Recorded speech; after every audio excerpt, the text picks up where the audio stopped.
Steve. White Steve. Gentlemen. What's the word, man? Plenty going on. Awesome weekend ahead of us, and fired up. How did are we getting into the picks yet, or no? I was wondering. I always forget how the picks go. Not good. And I forgot to. No? I forgot to. Good for you guys, not great for me. We'll get on that later. Not great for me.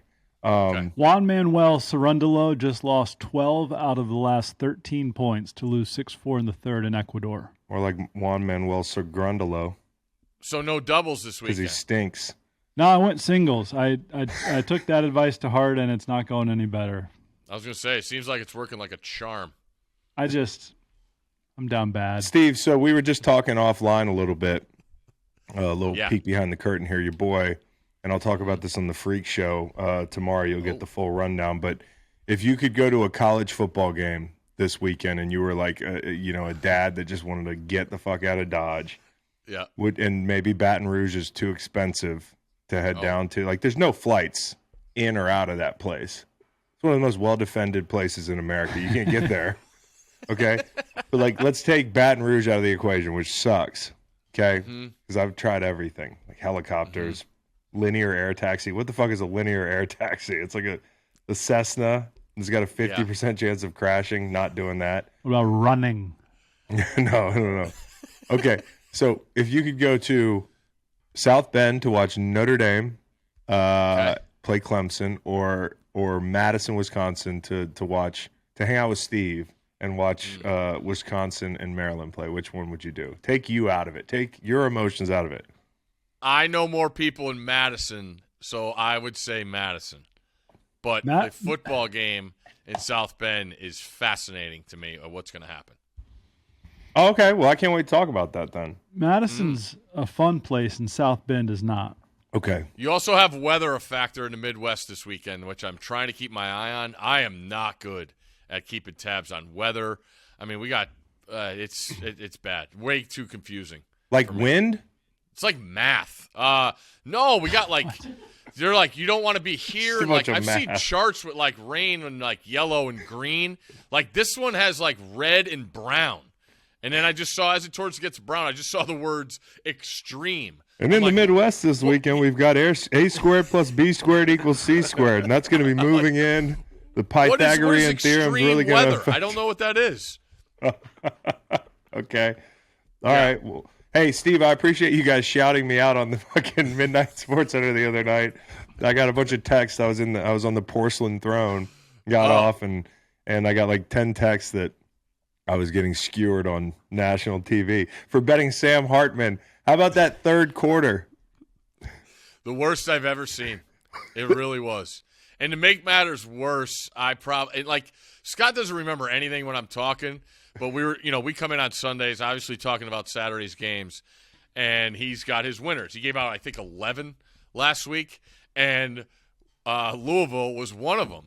And I was just talking and saying how we were texting you and I, and you texted me about the night slate, and you ended it with I had Wake Forest, and of course he takes it. He's like, I guess he doesn't watch winners. I'm like, not everybody watches winners. All right. Hey, listen, but if you guys would text me when you're on the wrong winners, side, he's told you for how many years you've been retired. Like he's like you're on the wrong side. He loves to tell you you're on the wrong side. Loves to tell you you're on the wrong side. But no hyperbole, worst third quarter or worst quarter ever. I mean, turnover after turnover. It was like strip 6. Sack, pick, more like fumble, Shartman. everything. Because he stinks. Yeah. In the third quarter. That's what you see a bottom line. It'll say S. Hartman. Shartman. Yeah. Where do we want to start today? That joke's free. Where do you want to start? That's good. That's a good point. It is my show. How about Yeah. the game you should be going to is in Athens, Georgia, Tennessee at Georgia. Number 1 and number 3, and number 1's the Tennessee Vols. Yeah, that's sick. I mean, that's going to be a great game. So many points, though, Steve, and everybody's on the dogs. What's up with that? Well, everybody that rode Tennessee against Alabama is not going to give up now. Like they think they got something here, kind of the same spread. But I think this is a totally different animal.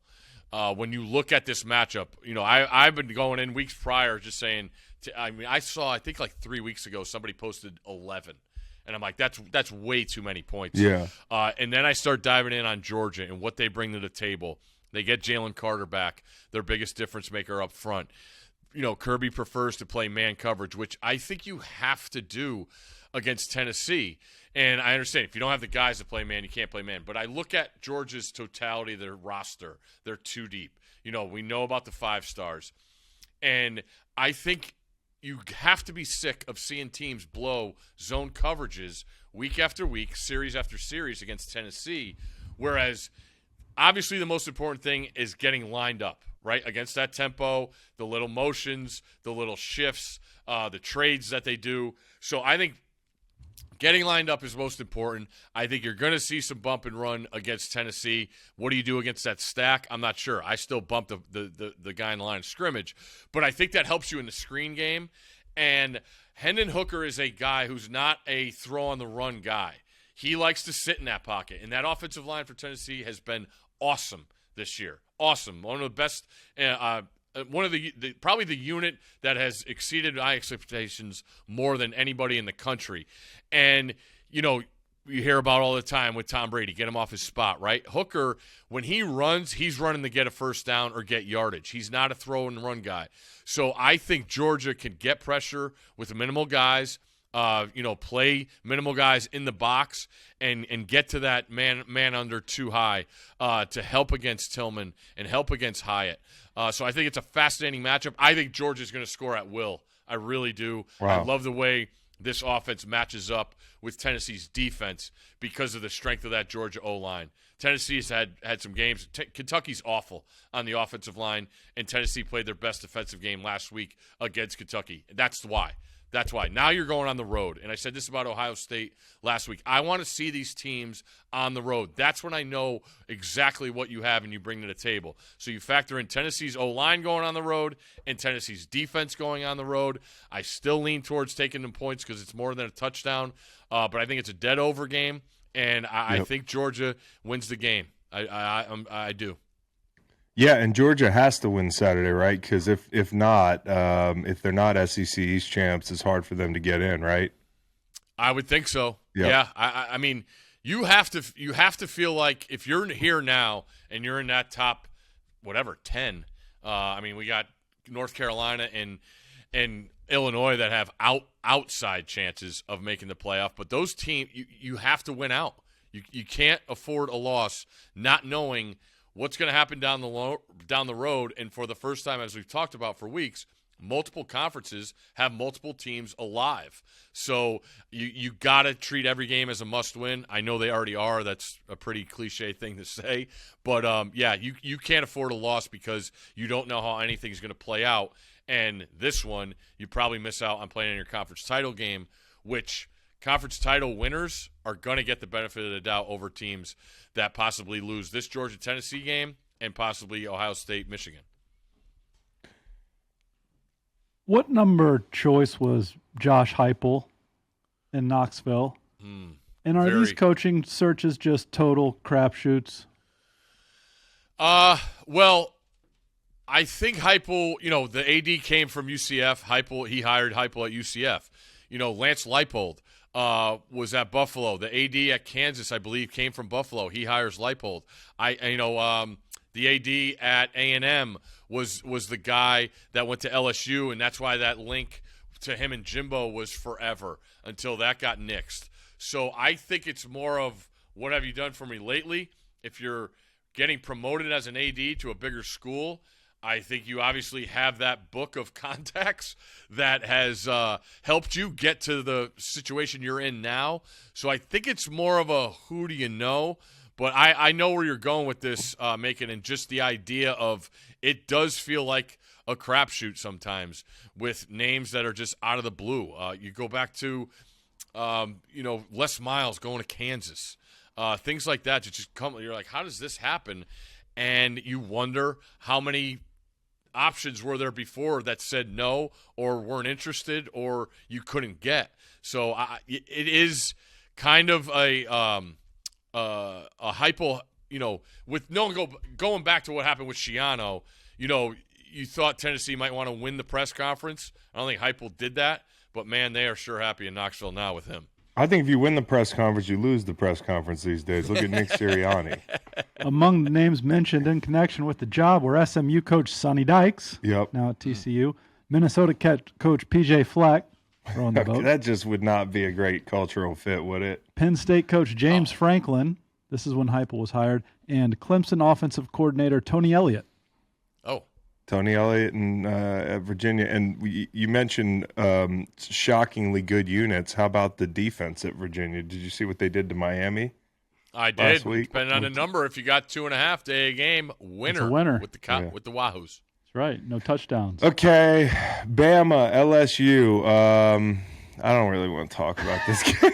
It's just such an expensive game. I can't get down there. Baton Rouge is well defended. You really are calling Baton Rouge. You're not visiting at all. Just calling Baton Rouge. I'm going to be FaceTiming Baton Rouge. Rosillo's going to be FaceTiming me from Baton Rouge. But this is the game for control of the SEC West. Last 5 meetings at LSU, Bama has allowed a total of 47 points with 2 shutouts. And I don't think LSU's won at home against Bama since, I think, 2010 or something like that. Did I read that right? Yeah, that should be right. Golly. Okay, so what happens here?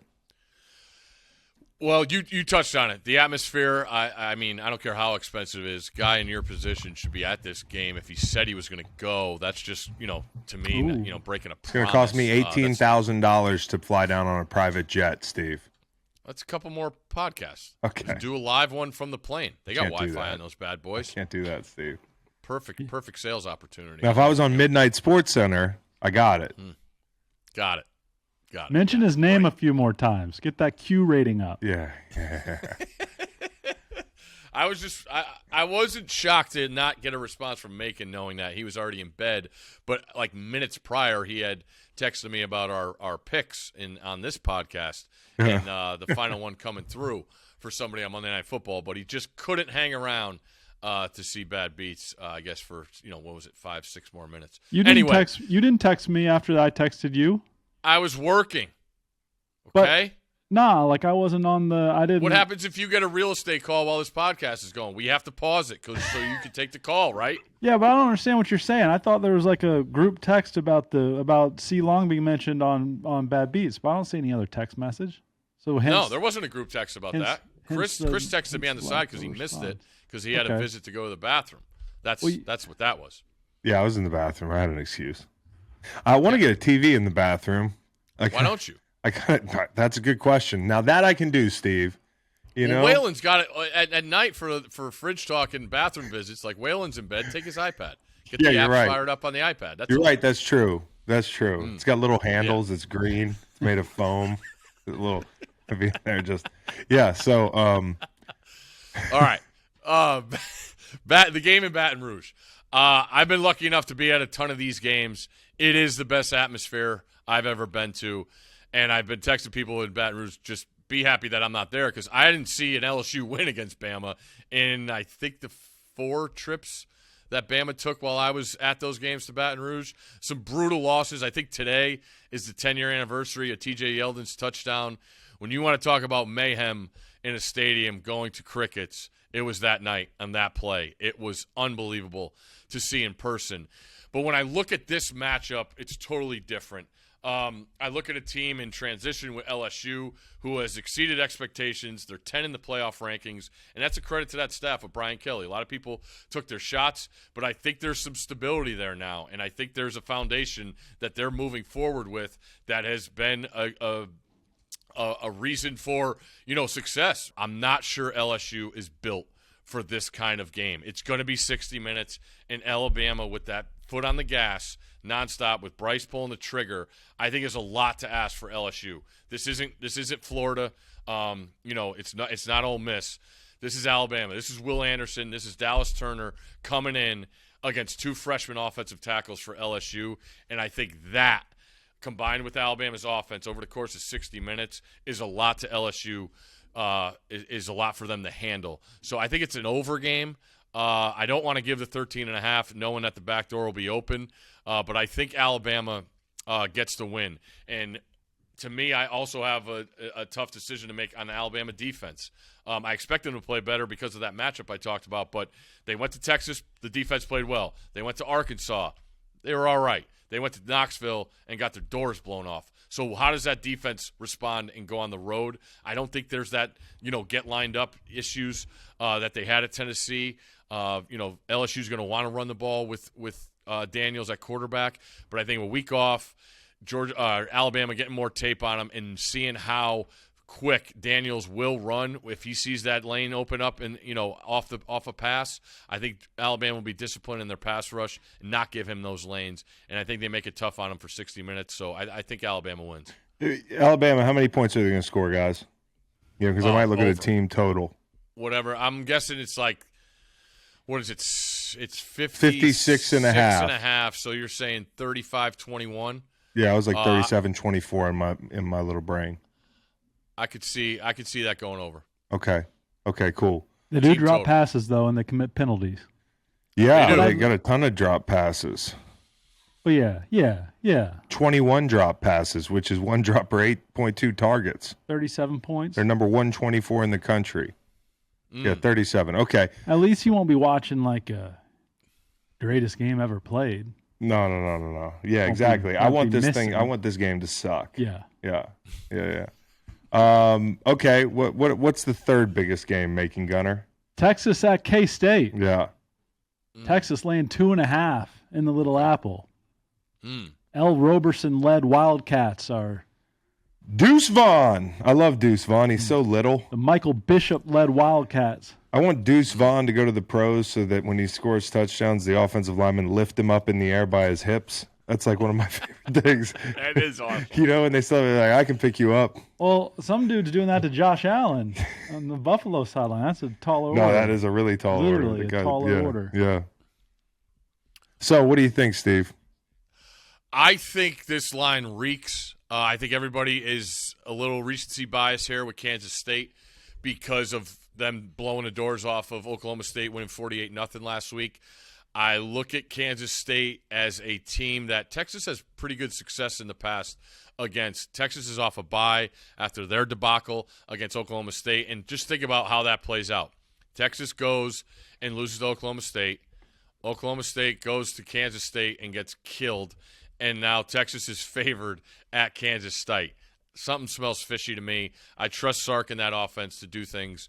The line is weird. I think it's telling you to take Texas, so take them. And I think you'll be all right. I think Texas is going to ascend. I could see Texas with this game and then a matchup against TCU at home next week. I think we could see a Texas-TCU rematch in the Big 12 title game. Yeah, so let me ask you about TCU. They've been behind in the second half more than Clemson this year. 8 second-half drives when trailing. They got to win out. TCU has 4 wins over teams that were ranked ahead of Bama and Georgia. Like, how do you stack that up? Like, they have more quality wins, but they don't have those like huge wins that a few of the teams have. And they've also been trailing. Like, they've had to battle back in the second half. Like, what do you think about TCU's playoff chances? Oh, it's tough because I don't see how they're ranked behind Alabama in the playoff rankings. I think that's bad. I have TCU 2 because of the body of work that you mentioned. You can't take away from what teams have done. And most importantly, they haven't lost. They haven't lost. And I don't understand. It's one spot. Why can't we have all the undefeated teams ahead of the one-loss teams? And Alabama, I just touched on it. Barely won at Texas. They're talking about Arkansas as a great road win. Arkansas is not even in their rankings. Yeah. So you go, and I know they didn't have Bryce Young against A&M, but they're life or death on the goal line there against A&M.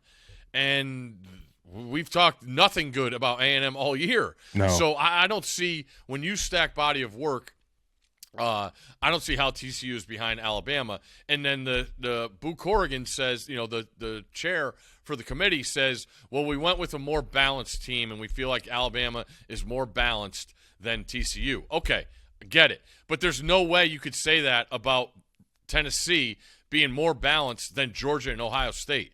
Tennessee's defense is way below Georgia and Ohio State's defenses. So if you're going to use that criteria for those two teams in Alabama and TCU, you're not using it for the top three because you're wrong if you assess Tennessee's defense being better than Ohio State's and Georgia's. You're just wrong. So I didn't like how they described that, explained it. I don't have a problem with Tennessee being one, but if you're going to use that criteria for the body of work, then you should use it for TCU and have them ahead of Bama. Yeah, no question. Okay. Tell them, Steve. I like that. Oh, yeah. Yeah, I'd love to see Bama miss the playoffs. Yeah. Yeah, some new blood. Well, you could go Baton Rouge, and if they lost this weekend, you would see it in person. Yeah, well, you know what, Steve? We've according to my group text to my buddies, they voted stay in Charlottesville and throw down on the farm. Oh, so the idea spend some money locally. Spend $18,000 locally. Steve, hold on. That's the idea I came up with, and yet I can't even get an invitation. We'll talk about that on the Freak Show. I'm your best and oldest friend. Texas at TCU. I have 2 little kids, so I've been staying home recently. You can't throw me on a group text? You don't like being in group text. I exit them all the time. Well, I like to be on them and then exit. I don't like to not be on them ever. Yeah. I have a question for Macon. Yeah. Yes. Did he see all 4 overtimes inside the stadium? Nope.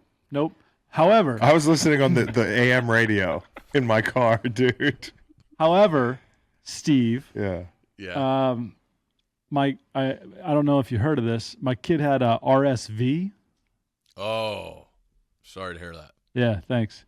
Recovering. He'll be fine. But is he able to trick or treat? Well, he's a baby. He's 2.5 months old, so not really. Yeah. But we went to not even in the stroller or anything out. No. Okay. Well, the RSV, it's contagious. Yeah. So we had to stay home. Still has RSV? Right. No. How long's the incubation period there? It ended this morning. Oh, good. Yeah. Good. Okay. Yep. Texas Tech at TCU. We were just talking about TCU, 8.5. Be careful. Be careful. Be careful. I just think about the people that have gone, the non-believers at TCU that have gone against them in these weeks. Like you talked about the run against ranked teams, and then everybody loaded up against them last week, knowing that it was a sleepy game, early kickoff at West Virginia, tricky line, 7.5, whatever you had with West Virginia, you lose on a 4th and 1 jump ball, offsides play. They go for it. They score a brutal beat if you had it. So I'm saying, I'm not one of these people, but if I were, I would have Texas Tech in this game because you can't get off. You got to go back and get your money. I know you probably don't have much in there in the account, or it might be minus, depending on what kind of site you use and what kind of people you deal with. But I would think you got to go back against TCU in this spot. Early kickoff, boys from Lubbock coming in, old school Big 12 game where the offenses are the keys, and maybe Texas Tech hangs around in an early kickoff for TCU, knowing TCU goes to Austin next week in a primetime game. Okay, and I don't know why this is in the doc. UVA UNC. For anybody out there that cares about UVA UNC, is UVA favored in this game? No, that would be a misprint in the doc. Okay, I was like, I don't know what I've been looking at. Okay, that would be a stinky one. They're catching 7. I was like, maybe we should pay. I was like, did UNC's entire team get hurt? Okay, UVA catching 7.5. South's oldest rivalry. Real quick, Steve, can we hang in there with these guys? I think you can. Okay, I really do. I look at North Carolina, TCU, and Tulane. You look at all those teams going on the road, or no, TCU's at home. Tulane and North Carolina are going on the road. You've gotten to this point. You're at week 10 of the season. You have everything you want in front of you. Don't go on the road and ruin it. Tulane and North Carolina. Tulane possibly a possible game day trip for game day to go to New Orleans. That's cool. In the coming weeks. Don't go on the road to Tulsa and lose that game. And Carolina, don't get caught sleepwalking in Charlottesville. Virginia could, hang their hat on something if they were to pull off a win against a ranked team. Not sure how often that happens. I'm sure Macon has those numbers. So I'd be wary of North Carolina and Tulane, and I throw TCU in there. Given more than a touchdown against an inferior opponent, when you look at it, my eyes tell me North Carolina should be given more.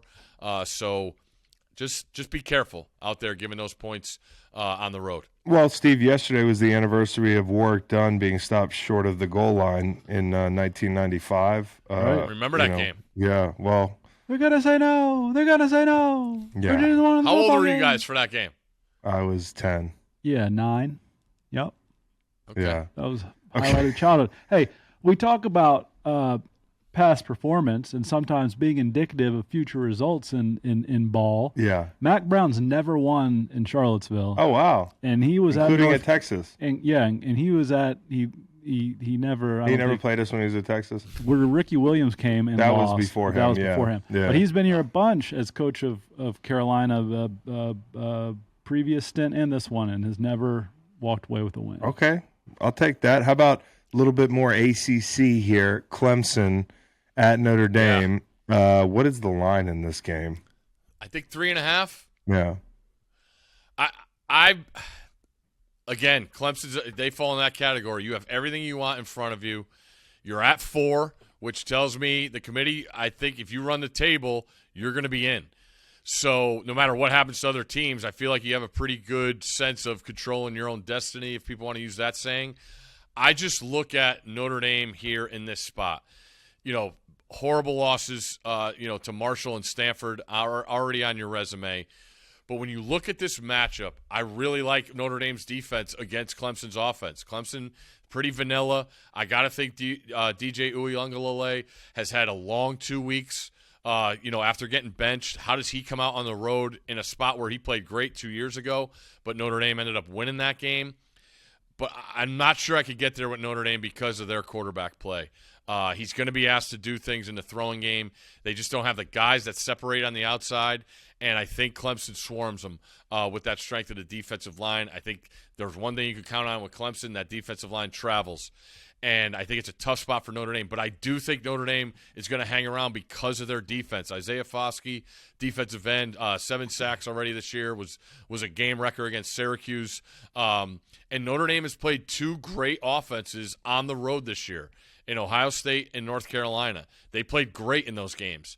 And now they come home. They get their home crowd against Clemson.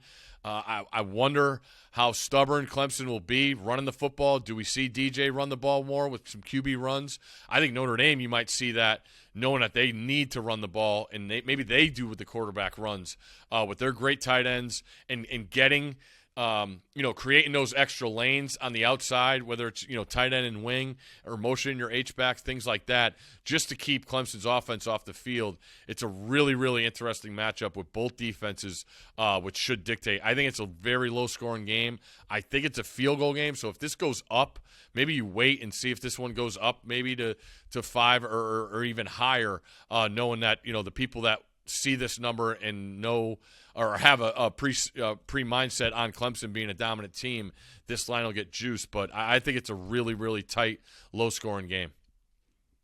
All right, that's college football. Irish. What are we doing now, Mike? Professional football. Yeah. You want to start by figuring out who's sleeping the best? Oh, sure. Yeah, Helix mattresses. Who's sleeping the best award? Use code Greenlight. Whoever's sleeping on a Helix mattress. Jinx. We got a jinx. 200 or so bucks. Juan Manuel Cerundolo is sleeping the best. You lose 12 out of 13 points to finish a match. Yeah. I mean, dog. Yeah.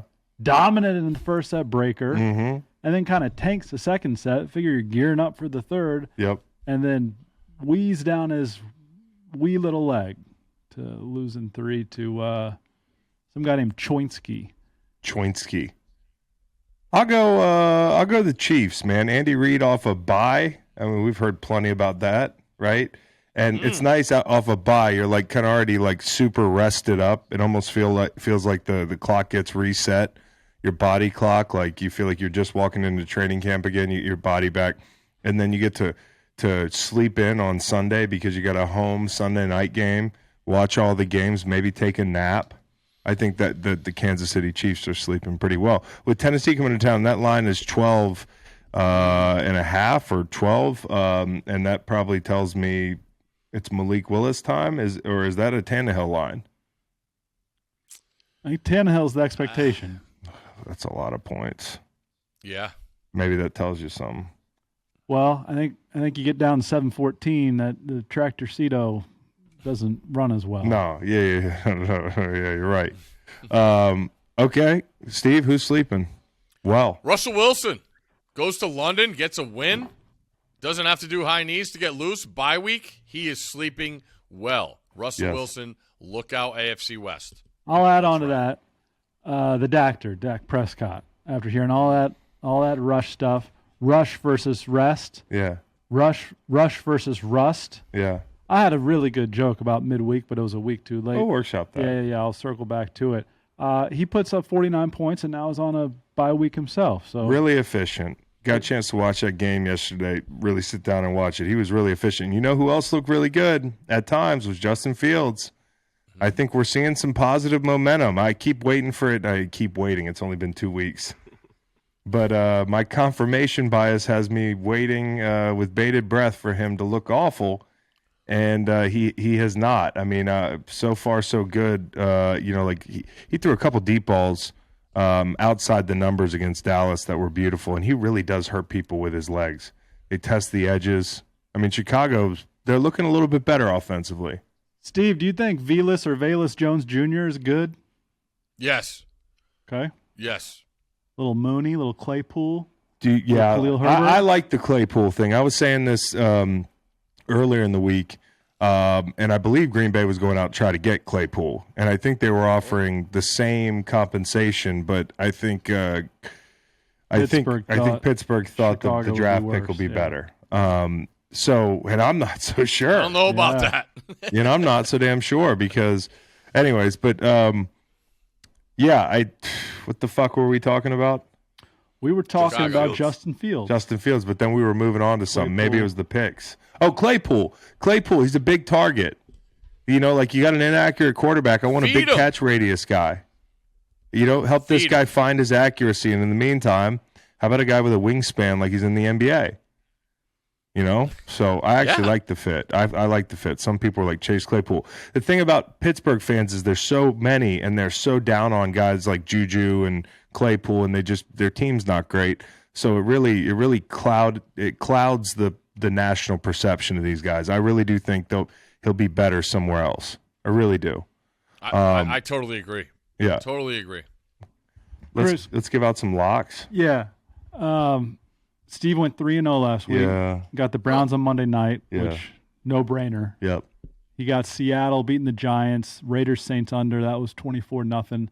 I went 3-0 with Washington, New England, Miami. Miami was a clown square public pick and shouldn't have won. That was the wrong side. Go ahead, Steve. Can we rewind the tape to how pissed he got last week because all his picks were getting taken? Seemed to be he weighed out all right. All the crying I had to listen to last week, and now look at him. Now he wants to gloat 3-0. These weren't even his picks. Gloat. Yes, this is your gloating. Fact. I didn't mean to get here, but here we are talking about the standings and 3-0, no big deal. I mean, like, legitimately screamed, went into the corner, and fucking threw a tantrum over Houston. Well, you don't even want me to read the text he sent Monday night, Chris, after I completed a 3-0 week. Or do you? No, I do. Okay. Listen, that was the culmination of a lot of things going bad that day. I lost some tennis matches. Something else had happened, and then you took Houston, which was a stone cold lock, which just happened not to happen. Did not work out. Kind of wish. Yeah. Steve, good pick on Cleveland. Stephen Macon goes 6-0. Screw Chris. I can't believe I don't get more time on this podcast, and my name hasn't been on it yet. I look forward to getting my name on the podcast. He's such a shit man. I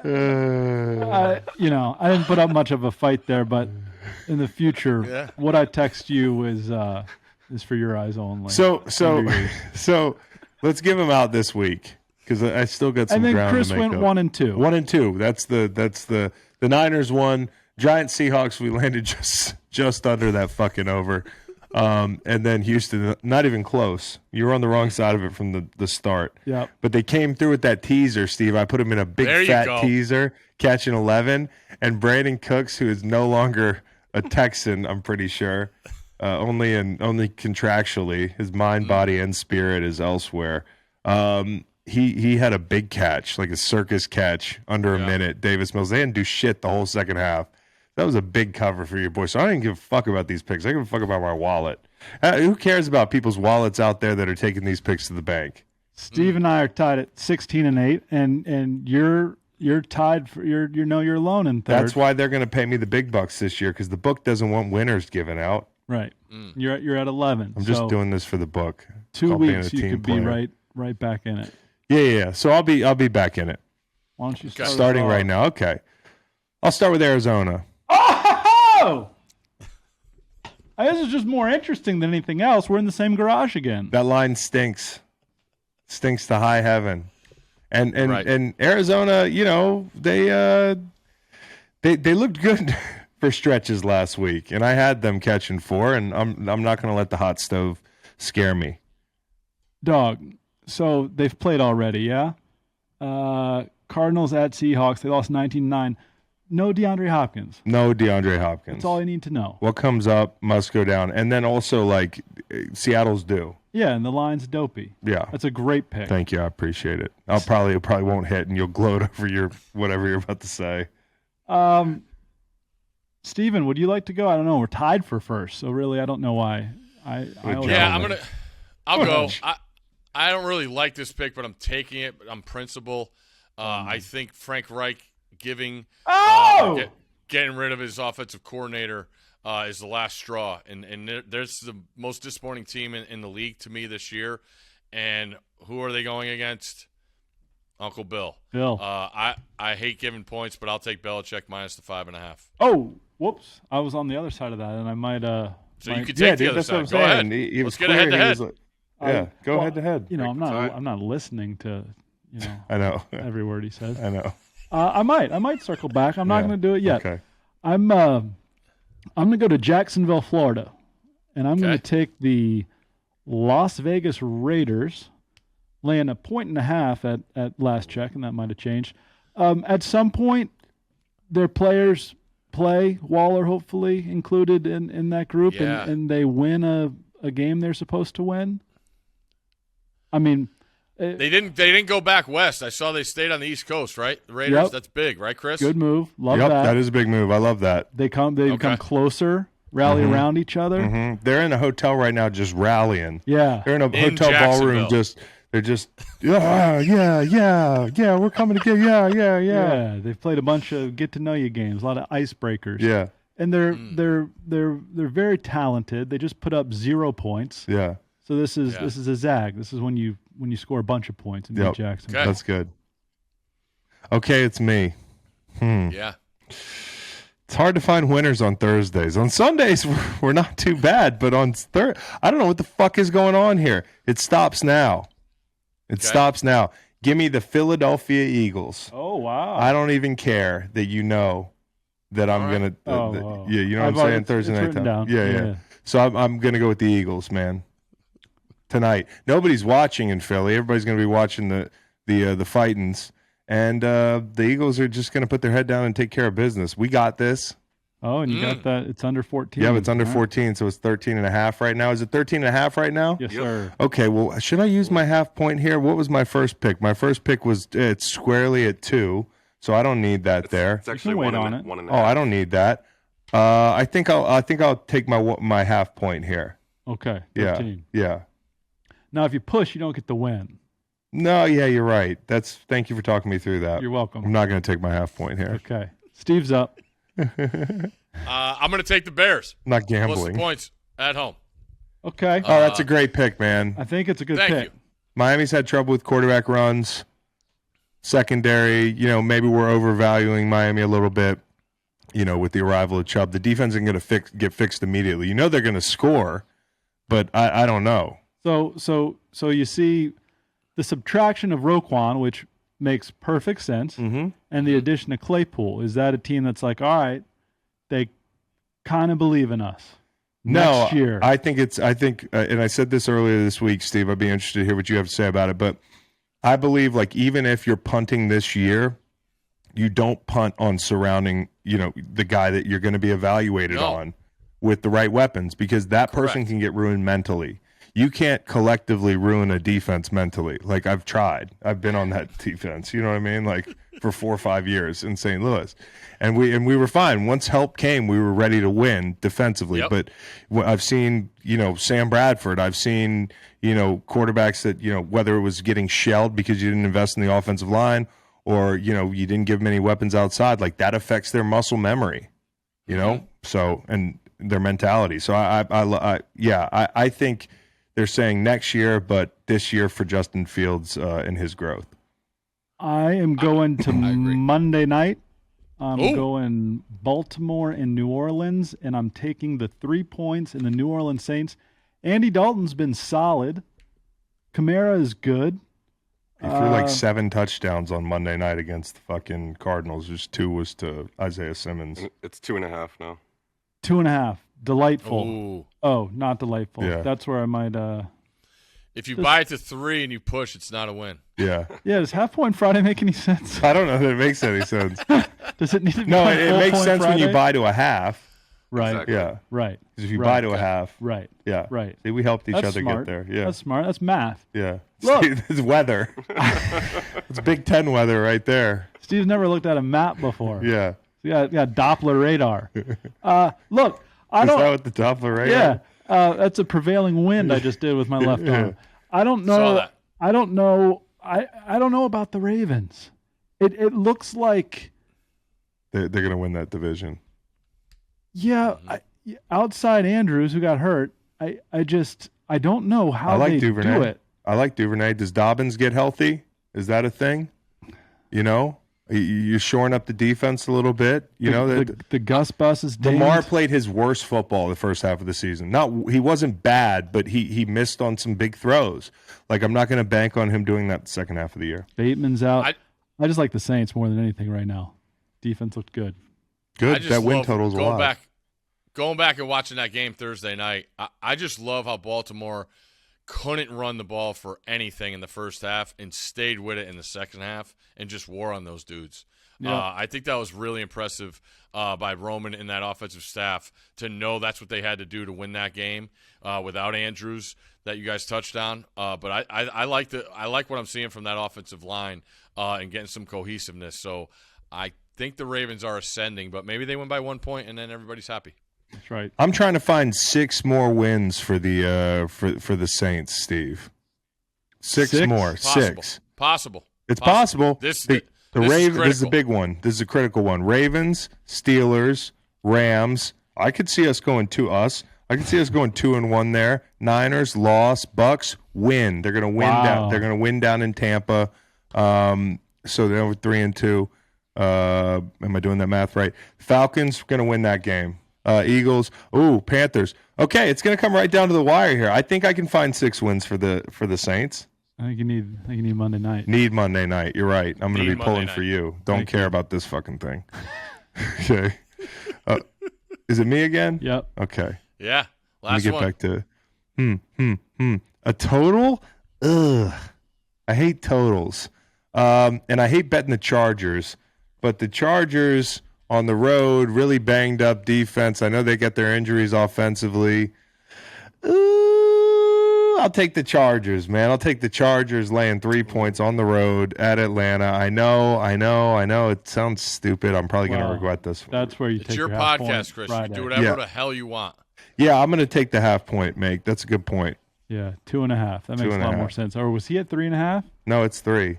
Okay. If it's 3.5, I'm not. Oh, it's 3.5 here? No, it's 3. You just bought it to 3.5. No, I bought it to 2.5. My fault. Player. Math. It's math. Yeah. You know, watch Big Ten football. Steven. What's the Buffalo line? 12 or 12.5. Buffalo Bills 11.5. That thing's all right. I'll buy that to 11. I could not stand what I saw from Zach Wilson post game. I did not like how he handled that press conference. I think he's up against it. And now we got Tre'Davious coming in. Himes just for I don't even know, a luxurious option for Josh Allen. I think they're going to go steamroll the Jets. I can't stand what I've seen from that offense with Wilson back. Well, I don't know why. Just yesterday, the line was at 13, and now we're down to 11.5. I'm thinking about taking a pick back. Go ahead. It's your podcast. Why don't you just Green add light's a fourth? always on. I mean, you're not going to catch up. Fuck you. Take 4 picks. The light is always green. Yeah.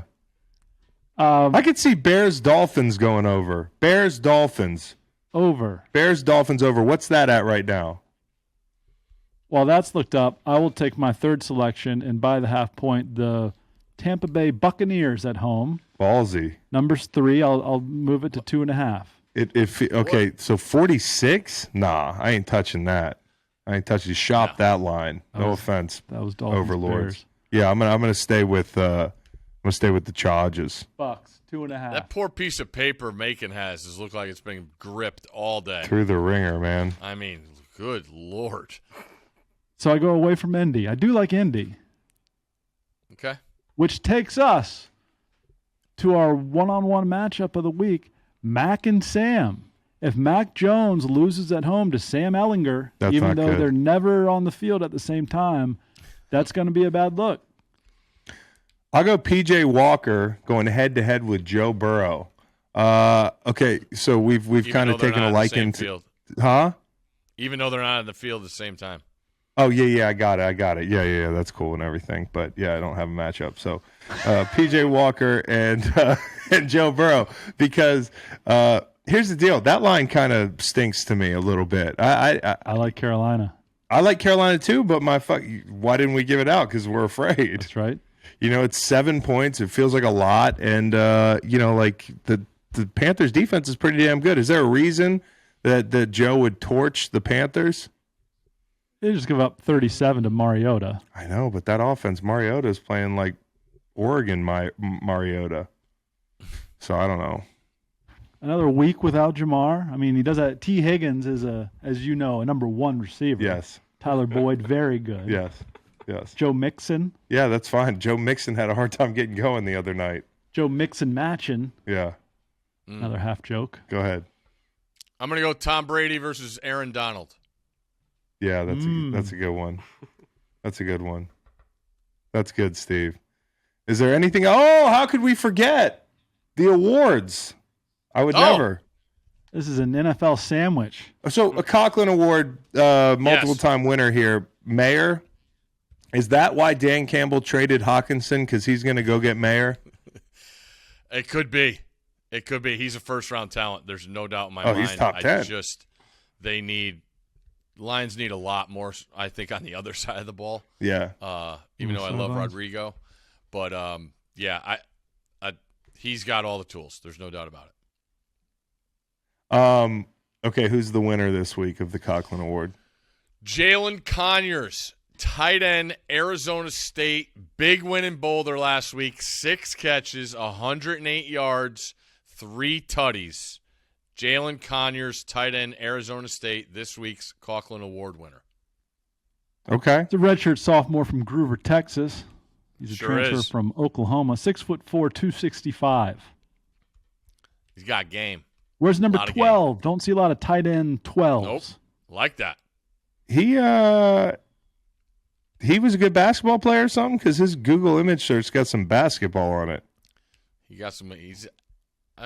We know the tight ends are the best athletes on the field. He just typifies this and helps this cause, which people still don't seem to understand. All right, Timmy Chang Award. Probably my favorite quarterback in college football. Got back on the field last week. Jake Haener, quarterback, Fresno State. If you're not familiar, get familiar. The kid is going to play in the NFL. I'm not saying he's a first-round talent, but he's got all the goods. He's tough as hell. Brutal ankle injury against USC early in the year. Totally derailed Fresno State's season, but they got a big win with their backup 2 weeks ago against San Jose State. They come back in one of the best onside kicks I've seen all year Fresno State got against San Diego State. He helps them score late. They come back and win. I think Fresno State is now the favorite to win the Mountain West, and it's all because of Jake Haener, number 9, Fresno State Bulldogs quarterback. Okay. I was on the Bulldogs. That might be thanks to you. Was that They the didn't column? cover. They didn't cover? No. I'll have to go Lost back to track. our I think it was history. 4.5. It's just just spraying. a direct deposit right now from my checking account to WinBet. Yeah. Steve, that was enjoyable. Hey, why don't you come down to Charlottesville instead of Madison? I hear there's a good party at a farm. I'll let Macon. Can Macon take my invite? Can we chart a game that we can all go to here in the next 6 to 8 weeks That we can sounds plan good. for? Let's do that. That sounds good. We are into November. No, I know. Notre Dame at Navy in Baltimore Ravens Stadium next week, 12th. Notre Dame at Navy in Baltimore Stadium. It'll be a quick game. And Yeah, that's right. And then what do? We go to we the go harbor. to Baltimore? Just hanging out in Baltimore? Yeah. They got a casino. We'll mull it over. All right. I like the crabs. Van Pelt's house. I'll stay in the second guest house. Yeah, okay. Yeah, I like how he did that. It's like 5 minutes from his fucking house. I didn't even catch that. Okay, Steve. Take care. Bye, guys. Love you. Love you. Love you. Listen to the full podcast on Spotify, Apple Podcasts, and other podcast streaming platforms. Wherever you want to get the podcast, you can get the podcast. Pretty simple. New episodes every Monday, Wednesday, and Friday. Don't forget to like and subscribe for more content. Podcasts get pretty wild. This is real tame.